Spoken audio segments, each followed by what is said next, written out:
Morning તો સૌથી પહેલાં ગ્રોથ રોડમેપની વાત કરીએ તો કંપનીએ 3 વર્ષનો ગ્રોથ રોડમેપ રજૂ કર્યો છે. બેંકના જે નવા એમડી અને સીઈઓ છે કેવીએસ મણિયમ, તેઓએ આ રોડમેપ રજૂ કર્યો છે અને તેઓનું માનવું છે કે બેંકના જે એનઆઈએમ છે નેટ ઇન્ટરેસ્ટ માર્જિન તે 3.52% રહેવાની અપેક્ષા છે અને દેશના ટોપ 3 ખાનગી બેંકમાં સામેલ કરવાના તેઓના પ્રયત્નો રહેશે અને ટોપ 6 બેંકના સ્તર સુધી આરઓએ લાવીશું એવું તેમણે આ રોડમેપમાં જણાવ્યું છે. ત્યારબાદ બ્રોકરેજ રિપોર્ટ પર નજર કરીએ તો સિટીનો આવ્યો છે રિપોર્ટ ફેડરલ બેંક પર. તેઓએ બાયની કોલ આપી છે અને ટાર્ગેટ આપ્યા છે 242 પર શેરના. તેઓનું માનવું છે કે બેંક બ્રેક થ્રુ ફેઝની વ્યૂહરચનાનું અનાવરણ કરે છે અને વૃદ્ધિને ટકાવી રાખવા માટે પ્રોફિટેબિલિટી અને આરઓએમાં વધારો જોવા મળી શકે છે. કેરળની બહાર કોન્સન્ટ્રેટેડ અને તબક્કાવાર રાજ્યોમાં વિસ્તરણ થવું તેમજ શાખાઓનું રિફાઇનિંગ અને આધુનિકીકરણ એટલે મોડર્નાઇઝેશન તેમજ રીબ્રાન્ડિંગ થતું જોવા મળી શકે છે.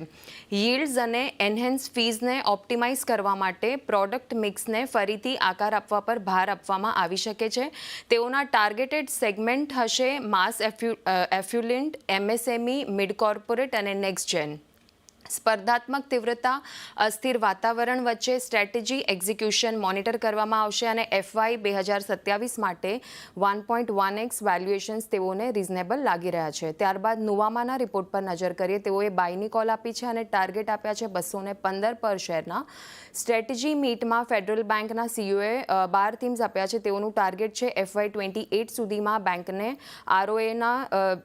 આરઓએને લઈને ટોપ 6 બેંક્સમાં સામેલ કરવામાં આવશે અને સીએનો જે શેર છે તે 4% સુધી વધારવામાં આવશે અને તેના પર ફોકસ રાખવાનું રહેશે.